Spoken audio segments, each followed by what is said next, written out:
Go, this prompt is implement a find first piece of hardware. So for example, if you have, you know, I don't know if this is 32 bits, but you get the point. So from the right hand side, I want to return a 3 to say, well, it's on index 3, I find the first one. This is applications in if you have a free list and you just need to be able to find the first available resource so that you can allocate it for your hardware. So let's go find first.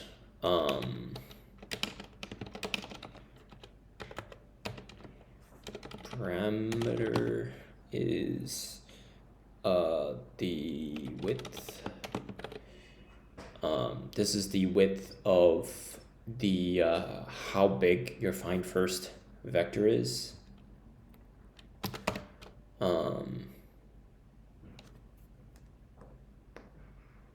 Yeah, and then, you know, another thing that you need to be aware of in this question is, like, for clarification from interviewer, that you should ask is, well, what if you don't find anything? Then what's the expected spec? There's no right or wrong answer here, but the interviewer needs to give you clarification. If you're designing it, you could return a 0, or you can return like a valid associated with it. In this case, perhaps I would just return a valid associated with it. So yeah. And I'm not gonna do a clock or reset on this one. And the reason is because even for, like, let's say 3-ish gigahertz, you can have a find first of relatively big width without having to spill into the next cycle. And if you do need to fill in this, you know, do it in the next cycle, you really can just split this vector into 2, 1 per cycle, and then just do 1/2 in one cycle and then do another half in the other cycle, and then your parameterized width could just be 16 instead of 32, right? And then so it's kind of up to the designer to be able to do that. So, but you can go fairly deep. A coworker told me they did like a 100 plus width one within like a 1.5 gigahertz chip. So anyway, I'll call this vector, and then output logic will be the index.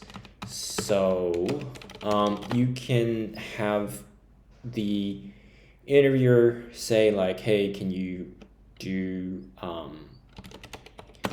you know, can you just give me this one like as an input, or do I need to do it like this?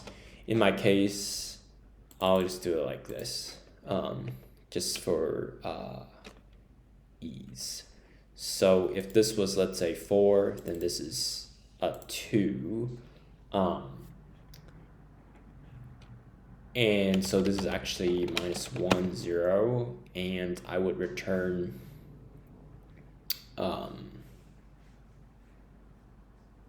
whatchamacallit, I would return,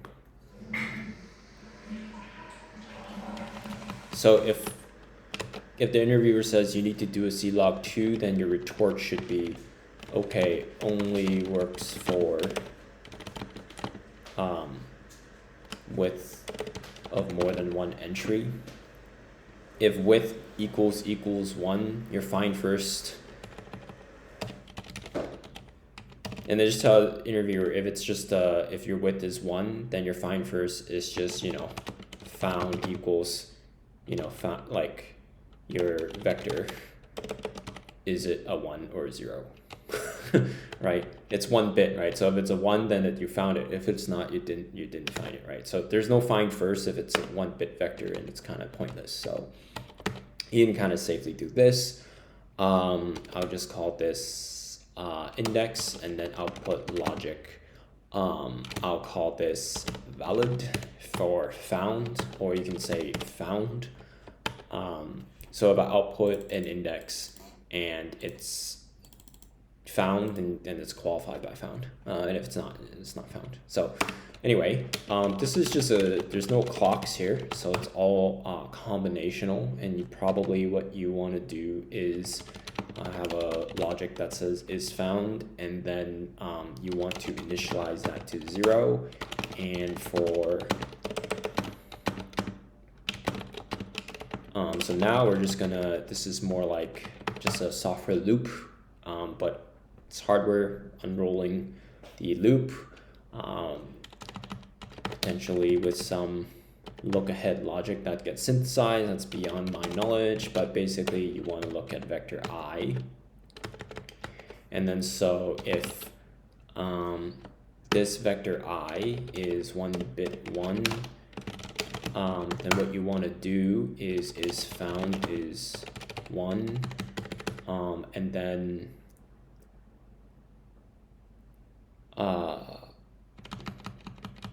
yeah, you can actually just do this, right? This is your output, yeah.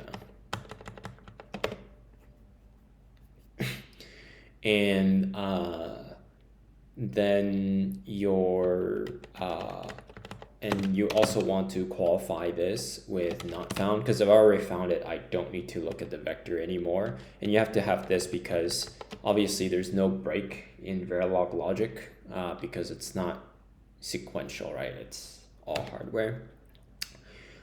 So if the vector is 1 not found, then your found is 1, and your vector is just gonna be your your index is gonna be your I over here, and then it'll be qualified by this found.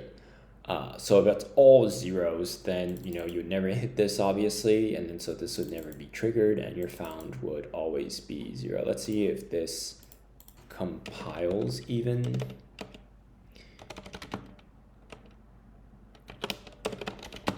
Okay.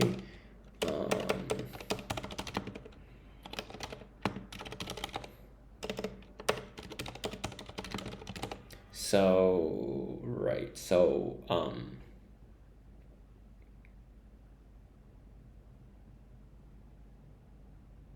31 is 1 1 1 1 1, which is 4 0. Okay, fine first, and I'll say the width is 32, and I'm not going to put anything for the index width, and I'm going to do IFF for brevity, and then I'm going to do vector vector index found. And then so what I'll do is initialize my stuff. So vector is gonna be dead beef, our favorite, and then the other two are output, so we don't need to do much with it. What I will want to do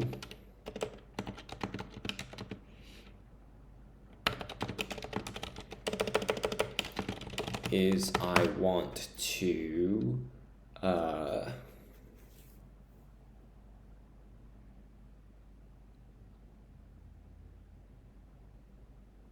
perhaps right shift it until the vector is all zeros.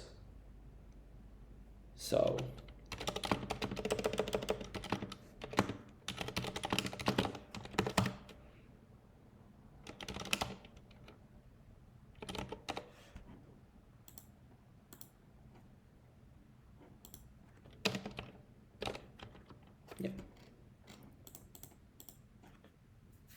yeah, maybe I could embed this in print vars. Okay.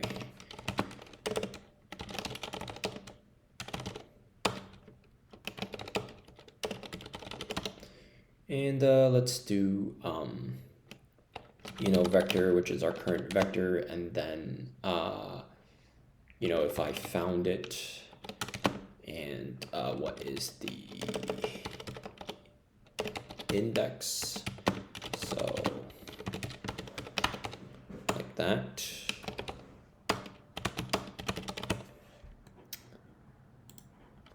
Let's see.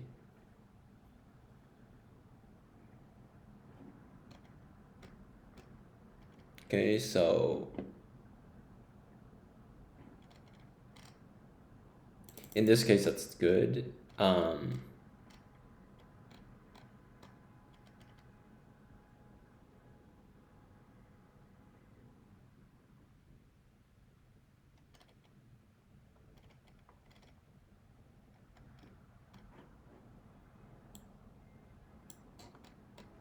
So why is index always returning 0?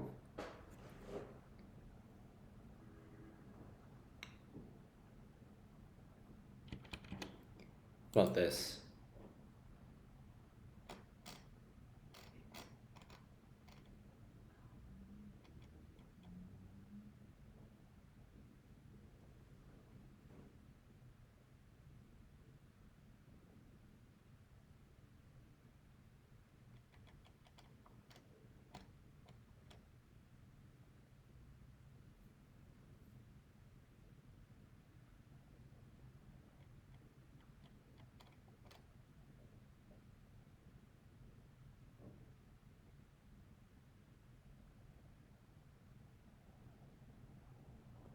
So basically it's like even or odd.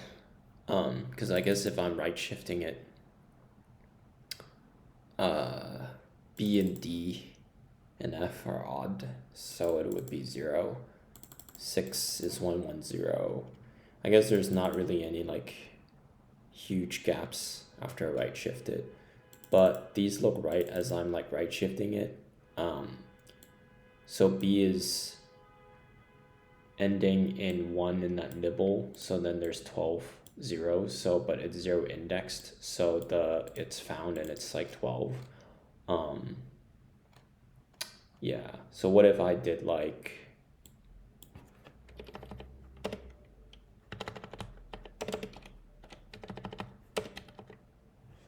something like that?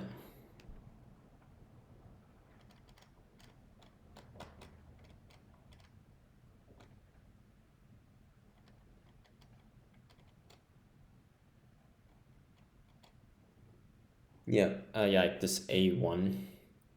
Once the A is 1, 0, 1, 0.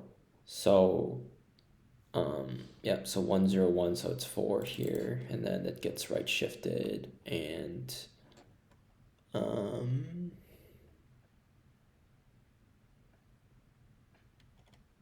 yep. So yeah, any cycle, right, you can just, qualify it with found to know it's a valid, because now you can differentiate index 0 with this index 0. All right, that's it for this problem. Pretty quick one. This is also another fairly classic problem. So it's good to know sort of these kind of paradigms because there's not too much to ask on the hardware technical side of things within a 45-minute framework. All right, hope that helps. See you in the next one.